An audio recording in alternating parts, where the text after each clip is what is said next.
պայքարի ձեր սկզբունքները ցուցադրում, պայքարում, այս իշխանությունների դեմ խոսում, ինչից հետո սկսեցիք ձեր պայքարը։ Պայքարը սկսեցի, երբ որ անարդարություններ եղան, ինչպես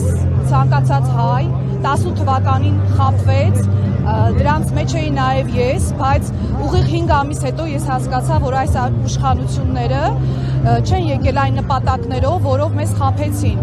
Դրա համար ես անմիջապես միացա ընդդիմության շարքերը համալրեցի եւ այժմ էլ համարվում եմ ընդդիմադիր ուժ։ Նախ ձեր գնահատականը ինչու այդպես եղավ եւ ինչ ակնկալիքներ ունեք արդեն 26 թվականից։ 21 թվականի ընտրությունները խիստ տարբերվում են այս պահի ընտրությունների հետ։ 21 թվականին մենք չունեինք կորցրած Արցախ, ճիշտ է մենք ունեինք պարտություն, բայց դեռ Արցախը չէինք կորցրել։ Արցախի կորուստից հետո նաև ինչպես գիտենք մեր հայկական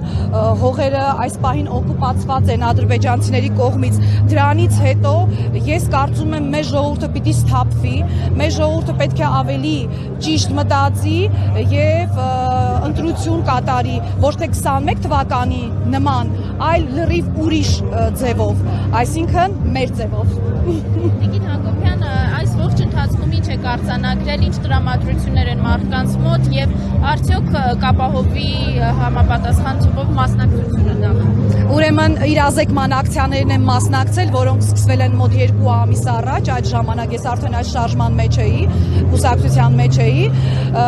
իրազեկման ժամանակ մարդիկ արդեն ոգևորված էին, իսկ արդեն քարոզարշավ գնալիս այդ ոգևորվածությունը կրկնապատկվում եւ եռապատկվում է, այսինքն գյուղացին եթե 2 ամիս առաջ մեզ վախվորած էր դիմավորում, հիմա շատ ոգևորված է մեզ դիմավորում, դա է հուսադրում, ժողովուրդն է մեր հուսադրողը։ Ձեր ուժի նկատմամբ կարծես ճնշումները շատ ավելի շատ են, քան մյուս ընդդիմադիր ուժերի, ձեր ներսում ինչ տրամադրություններ են։ Մեր ուժի նկատմամբ ճնշումները շատ են, որովհետև մեր ուժեղ Հայաստանը ուժեղ է,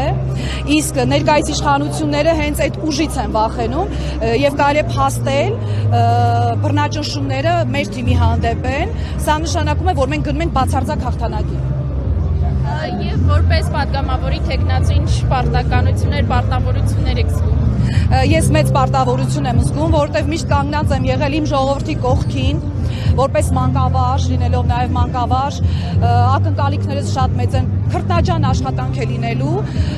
եւ ինձ թվում է, երբ որ մենք խորհրդարան մտնենք, 24 ժամից ավել ենք աշխատելու։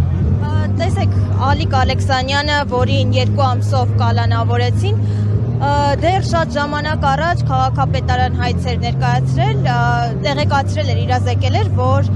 հունիսի 8-ին ընտրությունների հաջորդ օրը եւս այստեղ սպասվում է ինչ-որ հանրահավաք։ Դուք ինչ-որ տեղեկություններ ունեք, թե դա ինչ հանրահավաք է լինելու, եթե իրականանա։ Քանի որ ես հստակ տեղեկություններ չունեմ, կարող եմ ենթադրել, որ դա լինելու է մեր հաղթանակի նշման օրը։